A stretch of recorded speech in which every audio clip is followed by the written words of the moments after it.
దేవునికి స్తోత్రం కలుగును గాక. ఈరోజు దేవుని వాగ్దానం అనే శుభ కార్యక్రమంలో వీళ్ళందరినీ కూడా ప్రేమపూర్వకంగా ఆహ్వానిస్తూ ఉంటున్నాము. నేటి లేఖన భాగము మత్తయి సువార్త 8వ అధ్యాయము 15వ వచనము. ఆమె చెయ్యి ముట్టగా జ్వరము ఆమెను విడిచెను, అంతటా ఆమె లేచి ఆయనకు ఉపచారము చేయసాగెను. దేవునికి స్తోత్రం కలుగును గాక. ప్రియ దైవజనమా, మరొక ఉదయకాల సమయము ప్రభువు మనకు అనుగ్రహించి ఉన్నాడు. అందుని బట్టి ప్రభుకే స్తుతియు మహిమయు ఘనతయానికి చెల్లును గాక. అయితే ప్రియ దైవజనమా, ఈ ఉదయకాల సమయంలో ప్రభు మనతో మాట్లాడుతున్న చక్కని మాట. పేతురు అత్త జ్వరముతో బాధపడుతుండగా పడి ఉండగా ప్రభు ఆ గృహంలో చేరి ఆమె చెయ్యి ముట్టంగా జ్వరము ఆమెను విడిచెను, ఆమె లేచి దేవునికి ఉపచారం చేయసాగినను చక్కని మాట మనం వినడం జరిగింది.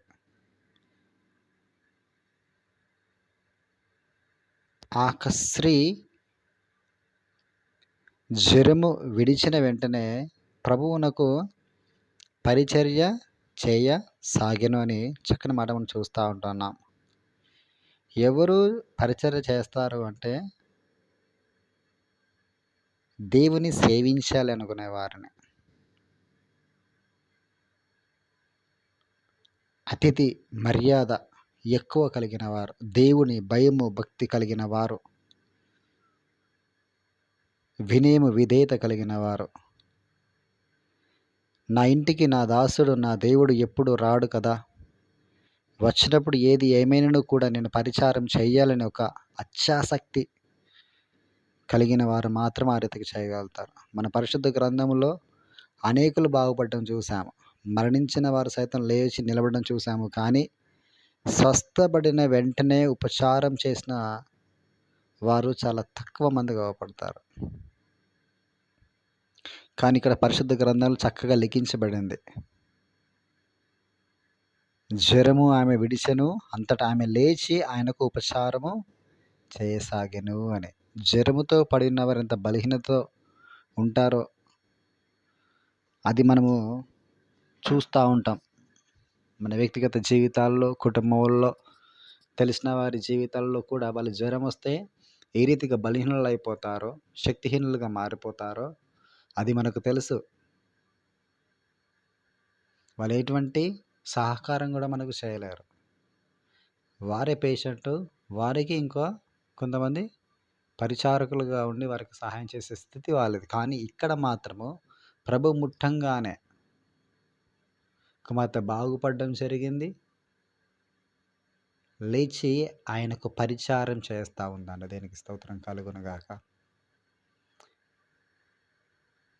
ప్రభువునకు చెయ్యాలి అనే ఆసక్తి తనలో విపరీతంగా ఉంది. ఎందుకంటే క్రీస్తు కొరకు తనకు అమితంగా తెలుసు.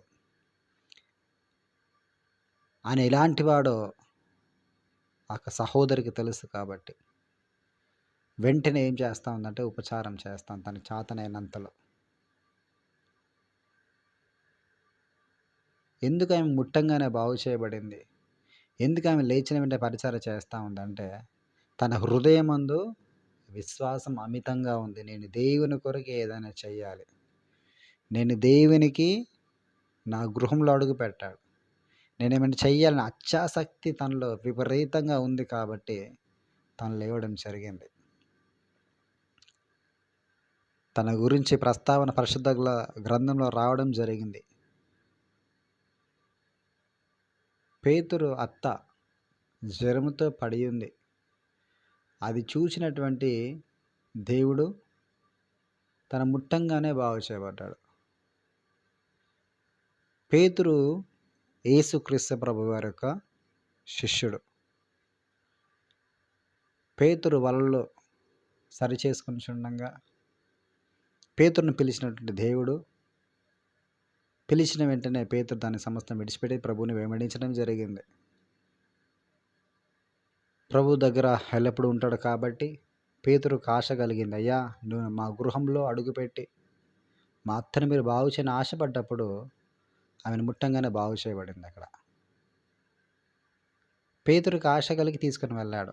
ఈరోజు మన కుటుంబంలో ఎవరికైనా అనారోగ్యం కలిగి ఉన్నట్లయితే, అస్వస్థతలు కలిగి ఉన్నట్లయితే, రోగములు, వ్యాధులు గుండా మనం వెళ్తా ఉన్నట్లయితే, ఇదిగో మీ కొరకు ఆశ కలిగి, విశ్వాసం ఉంచి అనేక విధమైన దైవజనులకు, ఆయా వాక్యములు వింటున్నటువంటి ఛానల్స్‌లో టెక్స్ట్ మెసేజ్ పెడతారు. అయ్యా మా మా వాడికి పలానా సమస్య ఉంది. మా కొరకు మీరు ప్రార్థించండి అని. వారికెక్కడ ప్రేరేపించబడితే, ఎక్కడ విశ్వాసము వారికి పెరుగుతుందో, ఈ ప్రార్థనలో పెడితే ఖచ్చితంగా నాకు కుమారుడికి ఈకున్న సమస్య తొలగించి వేయబడుతుంది. నాకున్నటువంటి సమస్య తొలగించి వేయబడుతుంది. నాకు ఎక్కడైతే విశ్వాసం కలుగుతుందో, ఆయా విశ్వాస సంబంధమైనటువంటి ఛానల్స్‌లో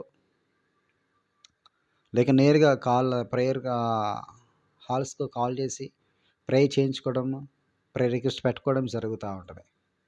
అయితే ఇక్కడ యేసు క్రీస్తు ప్రభువారి పైన విశ్వాసం ఉంచినటువంటి పేతురు తీసుకొని వచ్చిన తర్వాత ముట్టంగానే జ్వరం బాగైపోయింది. దానికంటే పై వచనంలో చూసినట్లయితే శతాధిపతి తన దాసునికి అస్వస్థతగా ఉందని యేసుక్రీస్తు ప్రభు వరకు వచ్చి చెప్పి, అయ్యా నువ్వు రానికి అవసరం లేదయ్యా, నువ్వు మాట మాత్రం సెలవిస్తే చాలు అని అన్నప్పుడు, ఇలాంటి విశ్వాసం ఇశ్రాయేలులో కూడా నేను చూసి ఉండలేదని చెప్పేసి నీ విశ్వాసము బట్టి యేసుక్రీస్తు ప్రభువారు ఆశ్చర్యకృతులై, నీవన్నట్టే నీకు జరుగుతుంది అని పంపించడం జరుగుతుంది. ఆ క్షణమందే బాగుపడేట్టుగా మనం లేఖన భాగం చూస్తూ ఉన్నాం అన్నట్టు. పేతురు అత్త ఇంటికి యేసుక్రీస్తు ప్రభువారు వెళ్ళారు. అక్కడ అవకాశం ఉంది. అయితే ఇక్కడ విశ్వాసిగా, ఆరోగ్యం కలిగినటువంటి వ్యక్తిగా ఈరోజు మనం ఉన్నట్లయితే, ఒకవేళ దేవుని యొక్క దాసుడు వచ్చి మన పైన హస్తము మోపినప్పుడు మనం ఎవరిలా ఫీల్ అవ్వాలి అంటే, దేవుడే వచ్చి నన్ను తాకాడన్నట్టుగా మనం ఫీల్ అవ్వాలి. ఎందుకు ఆ రీతిగా మనం ఫీల్ అవ్వాలి అంటే, మత్తయి సువార్త 10వ అధ్యాయం 40వ వచనం ప్రకారంగా యేసు క్రీస్తు ప్రభువారి పేరిట ఎవరినైనా మనం చేర్చుకుంటే ప్రభుని వారు చేర్చుకున్నట్లుగా, ఆయన చేర్చుకుంటే తనే దేవుని చేర్చుకున్నట్లుగా దీనికి లేఖన భాగం సెలవిస్తూ ఉంది. అంతేకాక మొదటి యోహాను గ్రంథం 3-4 అధ్యాయాలలో ఎవరిలో అయితే ప్రేమ ఉంటుందో ఆ ప్రేమ ఉన్నవారిలో దేవుడు ఉంటాడని దీని వాక్యం స్పష్టంగా తెలియజేస్తూ ఉన్నది అన్నట్టు. ఎక్కడైతే దేవుడు ఉంటాడో అక్కడ అద్భుతాలు జరిగించబడతాయి. అంతేకాక నమ్మిన వారి ద్వారా ఈ సూచక్రియలు కనబడునని చెప్పేసి మార్కు సువార్త 16వ అధ్యాయంలో కూడా చక్కగా సెలవిస్తూ ఉన్నది. వారు రోగుల మీద చేతులెత్తిన స్వస్థపరచబడతారు అని. దేనికి స్తోత్రం కలుగును గాక. ఎన్నో లేఖన భాగాలు ఉన్నాయి. కాకపోతే ఇక్కడ కార్యం జరిగించబడాలి అంటే మొట్టమొదటిగా విశ్వాసం ఎక్కడ ఉండాలి అంటే మనలో ఉండాలి.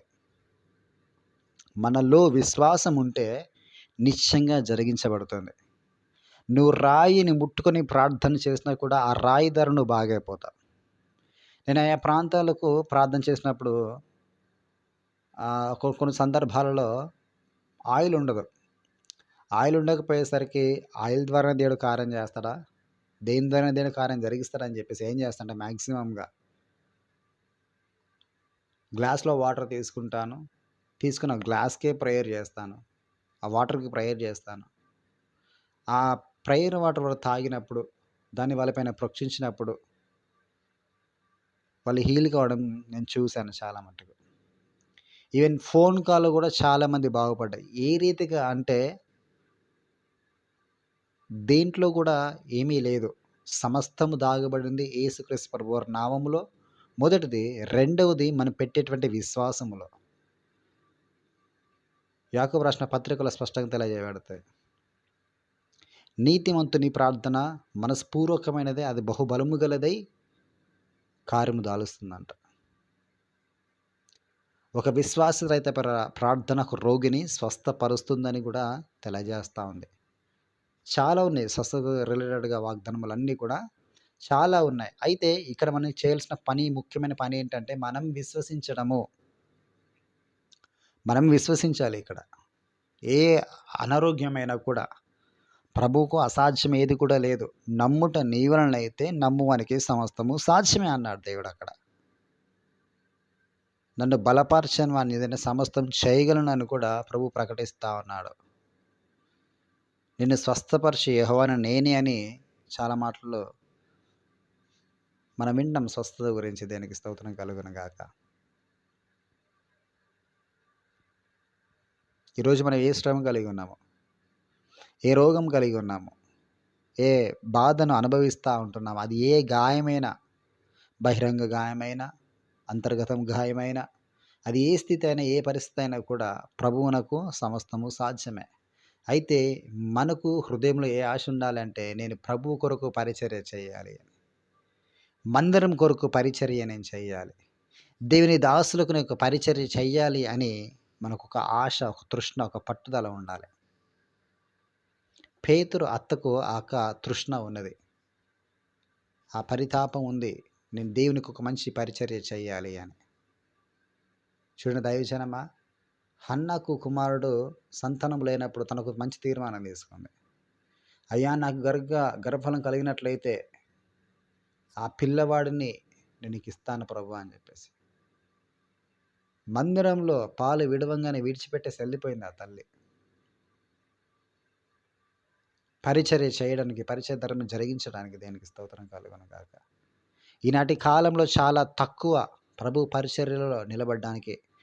నేను రక్షణ పొందినటువంటి కాలంలో చాలామంది ఒక తీర్మానం తీసుకుంటారు. ఏమని తీర్మానం తీసుకుంటారంటే, నేను ఈ రోగం నుంచి, వ్యాధి నుంచి బయటపడితే నేను ప్రభు పరిచర్యలో ముందుకు సాగుతాను అని, ఆయన కొరకు నేను జీవిస్తానని చెప్పేసి చాలా సాక్ష్యాలను విన్నాను. కానీ చాలా సంవత్సరాలు అవుతా ఉంది. ప్రభు పరిచర్య కొరకు సమర్పించుకున్న వారు తక్కువ మంది, అసలు వినడమే లేదు దాని గురించి.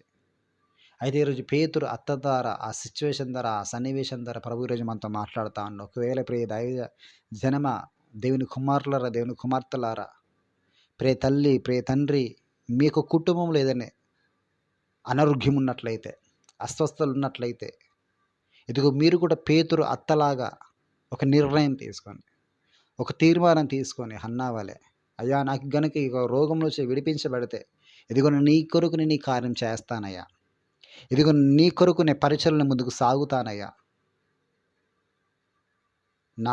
నీకు సాక్షిని జీవిస్తానయ్యా, నా తుది శ్వాస వరకు కూడా నమ్మకంగా నేను జీవిస్తానయ్యా అని ఒక మంచి తీర్మానం తీసుకున్నాను. నేను కూడా ఒకప్పుడు తీర్మానం తీసుకున్నాను. నేను బైక్ తీసుకున్న క్రొత్తలో కొన్ని పదార్థముల కోసం బయటికి రావడం జరిగింది. బయటకు వచ్చినప్పుడు నేను ప్రభుని స్తుతించుకుంటూ, అంటే ఆ ప్రభు నా పట్ల చేసిన ఒక గొప్ప మేలుని బట్టి నేను ఆలోచనలో ఒక మైకంలో నేను బండిని స్లోగా నేను డ్రైవ్ చేస్తూ ఉన్నాను. అయితే నాకు ఆపోజిట్లో తుఫాన్ అని ఒక వెహికల్ ఎంత స్పీడ్లో వస్తూ ఉందంటే అంత జెట్ స్పీడ్లో వచ్చేస్తాను. చూస్తూ ఉండంగానే అసలు భయం అంటే భయం వేసింది నాకు. నేను డ్రైవ్ చేసుకుంటూ వెళ్తాను, వెనకాల సడన్గా హారన్ కొట్టారు. నేను హెవీ వెహికల్ కావచ్చేమని చెప్పేసి ఒకసారి ఉలిక్కిపడ్డా. బైక్ పైనే చూసేసరికి అది బుల్లెట్ బండి అని కొంచెం రిలాక్స్ అయ్యే ఇటు తిరిగే లోపే ఎదుటి నుంచి తుఫాన్ ఒక వెహికల్ ఎంత ఫాస్ట్గా వస్తూ ఉందంటే ఫాస్ట్గా వస్తూ ఉన్నది. ఇక నా జీవితం అయిపోయింది, నేను కొత్త బండి తీసుకున్నా, ఇక నా జీవితం ఇక్కడికి ముగించిపోయిందని చెప్పేసి చాలా భయపడ్డా. అయితే దానికి నాకు జస్ట్ ఒక వెంటుక వాసిలో, అంత చిన్న గ్యాప్లో ఆ వెహికల్ నా పక్క నుంచి పాస్ అయిపోయి వెళ్ళిపోవడం జరిగింది. అక్కడే స్టన్నింగ్ అయిపోయి అలాగే కోసేపు అక్కడే ఉన్నా, రోడ్డు పైనే ఉండి ఆలోచన చేస్తే వెంటుక వాసులో నా ప్రాణం తప్పించబడడం జరిగింది. నేను అప్పుడే తీర్మానం తీసుకున్నా, దేవా ఈ ఆయుష్ నువ్వు నాకు ఇచ్చావు ప్రభువా, ఈ ఆయుష్ని నీ కొరకు బ్రతకాలి ప్రభువా అని అక్కడ ఒక తీర్మానం తీసుకున్నా. మరి ఒకసారి ఇంకొక తీర్మానం, నాకున్న ఒక చిన్న సిచ్యువేషన్లో చనిపోదామని చెప్పేసి నేను క్లాత్ కట్టేసుకొని ఇట్లా మెడకు లాగేసుకున్నా, బలంగా లాగేసుకున్నా. దగ్గర నా ప్రాణం ఎక్కడ దాకపోయిందంటే మధ్యాకాశం వరకు వెళ్ళిపోయింది. నా కంటికి అవపడతా ఉంది నేను చచ్చిపోతానని. క్లియర్ వ్యూ అవ్వబడింది నాకు. మధ్యాకాశం వరకు వెళ్ళిపోయినా. కొన్ని సెకండ్లు కనుక నేను ఇంకా ఆ రీతిగానే ఉన్నట్లయితే చచ్చిపోయేవాడిని. అప్పుడు కూడా చచ్చిపోయేవాడిని. అది భయంకరమైన సిచ్యువేషన్. ఇంకా అది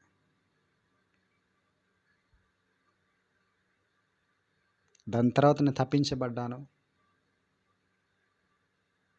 విడిపించడం జరిగింది. అప్పుడు మళ్ళీ తీర్మానం తీసుకుని, దేవా నన్ను 2 సార్లు నువ్వు ప్రాణం తప్పించావు ప్రభువా, ఇకపైన నీ ఇలాంటిది చేయనని నీ కొరకు నేను బ్రతకాలి. నువ్వు ఇచ్చిన ఆయుష్ని వ్యర్థంగా పోగొట్టుకోకూడదు. నా శ్వాస ఉన్నంత వరకు నేను నీ కొరకు బ్రతకాలయ్యా అని చెప్పేసి అప్పుడు కూడా ఒక తీర్మానం తీసుకున్నాను. దేవుని పరిచయలోకి వచ్చిన తర్వాత ఒక ప్రాంతం నుంచి ఇంకో ప్రాంతంలోకి పరిచయకి వెళుతూ ఉంటే సడన్గా ట్రాక్టర్పై గుద్దేశాను. అయిపోయింది అనుకున్నాను నా పని. ట్రాక్టర్ ముందు భాగంకి గుద్దేస్తే ప్రాణం పోయింది అనుకున్నాను. ఇక నా పని ఇక్కడికి అయిపోయింది అనుకున్నాను. కానీ ప్రభు చిన్న గాయంతో నన్ను దాని నుంచి బయటపడేశాడు. గాయాలేం తాకలేదు, కానీ బండి మాత్రం బాగా డ్యామేజ్ అయిపోయింది. చాలా డ్యామేజ్ అయిపోయింది. ఆ బండిని చూసిన వాళ్ళు వీళ్ళ కాలుచెల్లి విరిగిపోవచ్చు అన్న భయంకర పరిస్థితి ఉంటుంది. కానీ దేవుడు మాకు చిన్న గాయం లేకుండా మమ్మల్ని కాపాడడం జరిగింది. అప్పుడు ఇంకొక నిర్ణయం నాకు తెలిసింది. ఏ నిర్ణయం అంటే, ప్రభువు నన్ను తన పరిచర్య కొరకు నిలబెట్టుకున్నాడు. అందుకే నేను చావలేదు. నేను దేవుని కొరకు బ్రతకాలి. ఆయనకు నా పట్ల ఏదైతే ప్రణాళిక ఉందో ఒక ప్రణాళిక యావత్తు నెరవేర్చే బడేంత వరకు కూడా నేను చనిపోనని విషయం నాకు అర్థమైపోయింది. అప్పటి నుంచి నేను ప్రభు పరిచర్య కొరకు ఇంకా బలంగా ముందుకు సాగడం జరిగింది. ఈ లోకంలో ఉన్న వాటి కొరకు ప్రయాసం మానేసి ప్రభు పరిచర్యలో ఎప్పుడు ఎవరికి అవసరం ఉన్నా కూడా ప్రార్థన చేయడానికి వెనుకాడను. అసలుకి ఏ స్థలం వెళ్ళడానికి కూడా వెనుకాడు. ఎందుకంటే ప్రభువు నా దగ్గర నడిపిస్తూ ఉన్నాడంటే అది ఆయన చిత్తమైన ప్రణాళిక. దాన్ని నెరవేర్చే బాధ్యత నాది. అందుకొరకు అనేకుల కొరకు భారంగా ప్రార్థన చేస్తూ ఉంటాం. అనేకుల కొరకు కష్టంలో ఉందంటే వారి కొరకు ఉపవాసం ఉండి ప్రార్థన చేస్తాను. ప్రభువు నాకు ఇచ్చిన ఆ గొప్ప ధన్యత అది. నేను ప్రభు యొద్ద తీసుకున్న తీర్మానం అది. ప్రభు నాకు ఆయుష్ పొడిగించాడంటే అందరి కొరకు ప్రార్థన చేయడం కొరకే, అందరి దగ్గరికి వెళ్ళి బాగు చేయబడడం కొరకే. కాబట్టి నాకు ప్రణాళికను దేని పట్ల నాకు చిత్తమును నెరవేర్చడానికి ముందుకు సాగుతూ ఉంటాను. ఇది నా జీవితంలో జరిగిన ఒక యథార్థమైన ఒక సంఘటన. ప్రియ దైవజనమా, ప్రభువు నిన్ను కూడా ఆ రీతిగా గొప్పగా వాడుకుంటాడు. ఆయన ఒక తీర్మానం తీసుకో. ఈ రోజున ప్రభు పరిచయలో వాడబడ్డానికి, ప్రభు కొరకు నిలబడడానికి, ప్రభు సాక్ష్యం నువ్వు జీవించడానికి ప్రభు ఈరోజు నీకు కూడా అవకాశం ఇస్తాడేమో. దీర్ఘకాలిక రోగాల నుంచి, భయంకర అస్వస్థల నుంచి కూడా, మందు లేని వ్యాధికి కూడా దేవుడు భవిష్యత్తుకు శక్తిమంతుడుగా ఉన్నాడు. అయితే ఆయనకు నీ తీర్మానము, నీ అత్యాసక్తి, నీలో విశ్వాసము ప్రభు మెప్పించే విధంగా ఉండాలి. అనేకులకు ఆశ ఉంటుంది దేవుని కొరకు నిలబడాలని, కానీ నిలబడలేకపోతూ ఉంటారు. అయితే ఈరోజు నీకు అవకాశం వచ్చింది ప్రభు యొక్క పరిచయలో నిలబడడానికి, ఆయన కొరకు జీవించడానికి, ఆయన సాక్షిని బ్రతకడానికి ప్రభు నీకు అవకాశం ఇస్తూ ఉన్నాడు. ఈ రోజు నా ప్రియ దైవజనమా, మీరు ఏ రోగంలో ఉన్నారు, ఏ కష్టంలో ఉన్నారు, ఏ ఇరుకులో ఉన్నారు, ఏ ఇబ్బందులో ఉన్నారు, ఏ వ్యాధిలో ఉన్నారు, ఏ బాధలో ఉన్నారు నాకు తెలియదు, కానీ ప్రభు నిశ్చయంగా మనతో మాట్లాడుతూ ఉన్నాడు. ప్రభు కొరకు ఒక మంచి తీర్మానం తీసుకుందాం. లేదంటే ప్రభు పరిచయలు చేసేంత స్థితి మనకు లేకపోతే, ప్రభు పరిచయలో ముందుకు సాగేటువంటి దీని ఒక దాసులకు సహాయకరంగా నేను ఉండాలి, నా ద్వారా జరిగేటువంటి పని ఒక మంచి దేవుని యొక్క దాసుని ద్వారా జరిగించబడాలని నీ వంతుగా నువ్వు ఆర్థికంగా నిలబడేటువంటి ప్రయత్నం చేయి. ఆ రీతిగా కాదు అంటే పరిచర్యలో సేవకుడికి సహకారంగా నువ్వు ఉండు.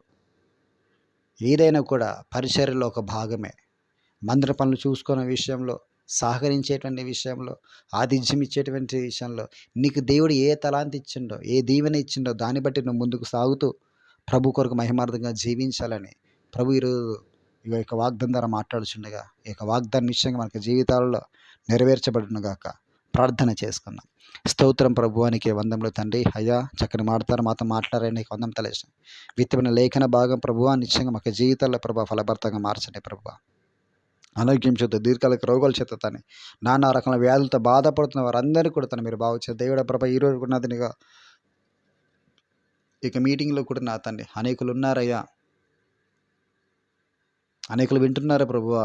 వింటున్న ప్రతి ఒక్కరి జీవితాల ప్రభా అట్టి అద్భుతాలు జరిగించని ప్రభా, స్వస్థలు సమకూర్చని ప్రభు నీకు వందములయ్యా.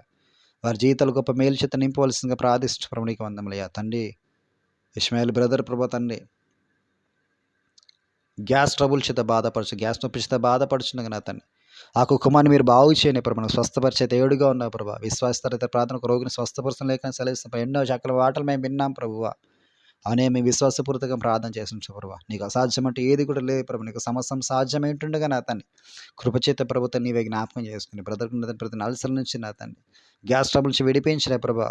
ఎటువంటి తండ్రి హాస్పిటల్ వెళ్ళకుండా తన సర్జరీలు అంటే తన్ని ఇంకేది కూడా నాకు కాకుండా ఎటువంటి కీడీలను హాని ఆపింపులు కలగకున్నట్లుగా నా తను కృపచేత నీవే జ్ఞాపకం చేసుకునే ప్రభా. నీకు చూపు ద్వారా నీ వాక్కు ద్వారా తండ్రి కుమారు బాగు చేసి స్వస్థపరచాల్సిన ప్రార్థన చేసిన ప్రభు నీకు వందములో ఇంకా క్యాన్సర్ కణముల చేత బాధపడుతున్నటువంటి ప్రియ సహోదరులు కూడా మీరు జ్ఞాపకం చేసి ప్రభా. విడిపించండి, బాగు చేయండి, స్వస్థని ఇవ్వండి ప్రభా. అయ్యా నువ్వు మరణం నుంచి తైతం విప్పించిన దేవుడు ప్రభు, విడిపించిన దేవుడు ప్రభువ, బ్రతికించిన దేవుడు ప్రభు. ఈ రోగం ఏ పాటిది ప్రభు నీకే వందనలు చేస్తున్నాను ప్రభు. కృపతో నీవే జ్ఞాపకం చేసుకుని వారు విడిపించిన క్యాన్సర్ కలమ నుంచి అతను తొలగించి వేసి ప్రభువ నీ రక్తం చేత అభిషేకించవలసిందిగా ప్రార్థన చేస్తున్నా ప్రభు. నీ రక్తంలో తన్ని విడుదల విమోచన ఉంది ప్రభా, స్వస్థ ఉంది ప్రభువ. నీ రక్తం ప్రభా బిడ్డపై ప్రోక్షించబడాలి ప్రభా. మరణ బంధకాలు తొలగించి వేయబడికి సహాయం తెచ్చని ఆయుష్ను ఆరోగ్యం పొడిగించవలసిందిగా ప్రార్థన చేసిన ప్రభు నీకు వందములు తన్ని ఇంకొన తన్ని కొడుకేసులో తొలగించని ప్రభు నీకు వందములయ్యా. దాన్ని ఆరోగ్యంగా చిరిగిపోతున్న వాళ్ళు ఏమైనా ప్రభా సాల్సిన సహాయం మీరు అందించనే నీకు వందములయ్యా. తండ్రి గర్భఫలం కోసం ఎదుర్చిన జ్ఞాపకేసి ప్రభా గర్భం తర్వాల్సిందిగా ప్రార్థిస్తున్న ప్రభు నీకు వందములు తండ్రి. తండ్రి నీకు వందనలు వేసిన తండ్రి వివాహ సంబంధాల కోసం ఎవరు చేసి బిడ్డలు జ్ఞాపకం వేసి ప్రభా చక్కటి సంబంధం మీరు అనుగ్రహించండి అయ్యా. నానా రకాలుగా తన వ్యాపారంలో నా తండ్రి ఉద్యోగాలు కూడా ఎదుర్చిన వారు జ్ఞాపకం వేసి ప్రభా వ్యాపార అభివృద్ధి చేర్చండి, ఉద్యోగాలు దయచేసుకుని ప్రార్థన చేసిన ప్రభా. తండ్రి ఇంకొక ప్రభా నానా రకాల సమస్యల చేత ఇరుకులు ఇబ్బందుల చేత కుటుంబ సమస్యల చేత నా ప్రభా తన అసమాధానం చేత నా ప్రభా భార్య భర్తల ప్రజలు తను ఏతుందో నా ప్రదేశం తొలగించి వేసి సమాధానం శాంతిని అనుగ్రహించండి. ఒకరినొకరు అదే చేసుకుని జీవితాలు అనుగ్రహించండి. కొంత కుటుంబంలో చెదిరిపోతున్న తల్లి ప్రతి కుటుంబం కట్టాల్సిందిగా ప్రార్థన చేసిన ప్రభు నీకు వందములయ్యా. నీ కృప చేత నీవే ఎత్తిపట్ట నీకు వందనం తలా చేస్తున్నాను తండ్రి. భారంగా తను మేము ప్రార్థన చేస్తూ ముందుకు సాగుచున్నగా నా ప్రభు మాకుండా మాకొట మాసతుకు నీవేన తని నీకు మేము మొరపెట్టుచున్నగా నా ప్రభు నీవు బలమైన కారణం తన చక్కని కారణంతో మీరు జరిగించి మహిమ మీరే పొందుకోవాలని ఆరోపిస్తూ ప్రభు ఈ పరిశ్రమను ఎత్తిపట్టాల్సిందిగా ప్రార్థన చేస్తూ తండ్రి వింటున్న ప్రతి ఒక్క వాక్యం ప్రభు తండ్రి ఆచర్య తన్ని ఏకమిశ్వర ప్రార్థనలు కూడా అతను నీవే తను వీళ్ళు తోడుగా నేడుకోండి నా ప్రభా. అంచలంచలుగా నా అతన్ని నీవు అభివృద్ధిని నడిపించి మహిమ పొందుకోవాలని ఆరోపిస్తాను ప్రభు. వందముల ఇంట్లో తన వరద బాధల చేత నా ప్రభా అనేకులు బాధపడుతున్నారు కానీ ప్రభు తను నీవైతే నా ప్రభు తన కృపలు జ్ఞాపకం క్షమించే ప్రభు నీకు వందములయ్య.